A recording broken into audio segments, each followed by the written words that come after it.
Example 1 error analysis. Determine whether the numerical value describes a population parameter or is it a sample statistic.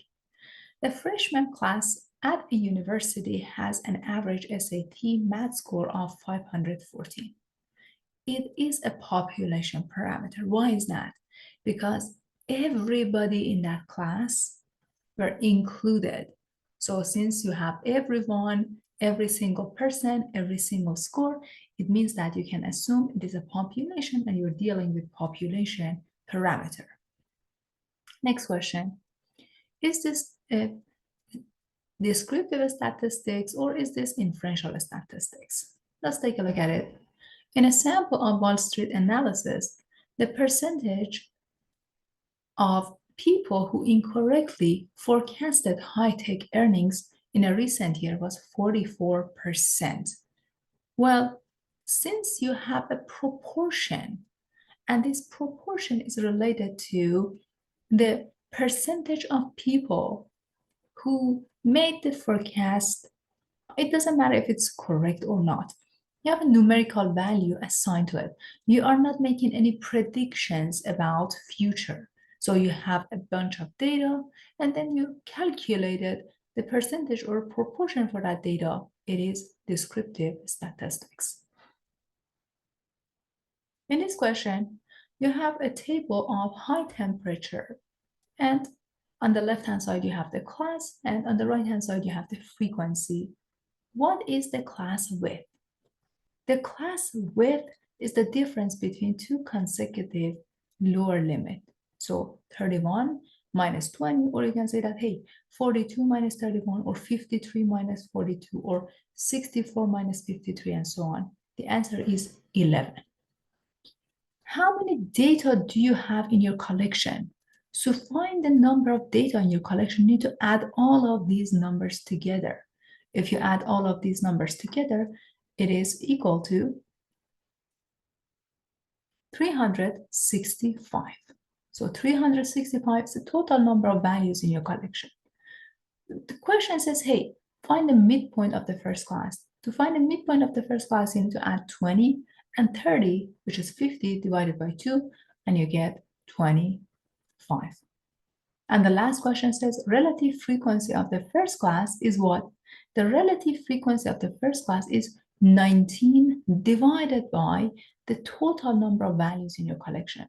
So you're going to take 19 and divide it by 365, and it is equal to 0.05 or 0.05. Both of them are fine. You can take a look at our calculator.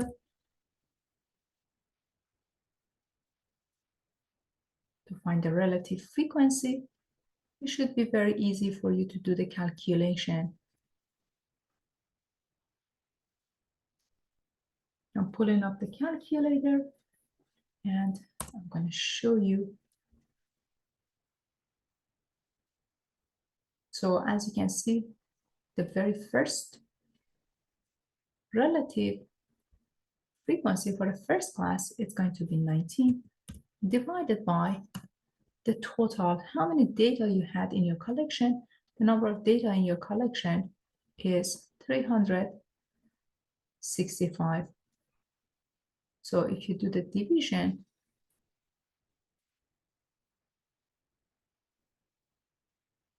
divided by 365, then you get, as you can see, 0.05, and this number is 2, so you just leave it as 0.05 or 5% or 0.05.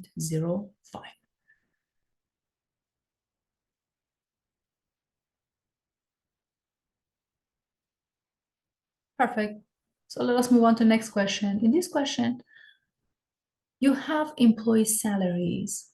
And then the question says, hey, the class numbers, how many classes do you have? You have 1, 2, 3, 4, 5, 6, and 7. You basically just count the number of bars. So the number of classes is equal to 7. Again, 1 class, 2 class, 3 class, 4, 5, 6, and 7 classes. What is the class width? Since you have the representative for each class, you just need to find the difference between these two, 34.5 minus 24.5, which is 10. Or you can say that, hey, I'm going to subtract 44.5 and 34.5, it gives me 10. So the class width is going to be 10. The question says, hey, the center approximately is 55. If this is true, type true, and if it is false, type false. This is true. Why is that? We look at the center, the balancing point. The balancing point seems to be around this area, right?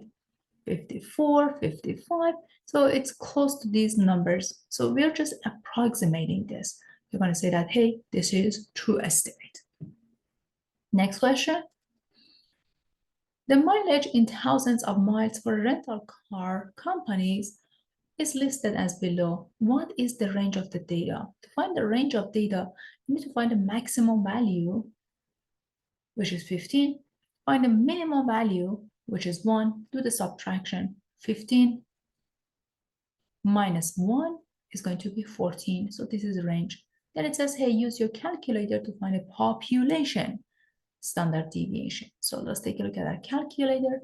We need to enter all of this data into our calculator and do the calculation over there. So let me share the screen with you.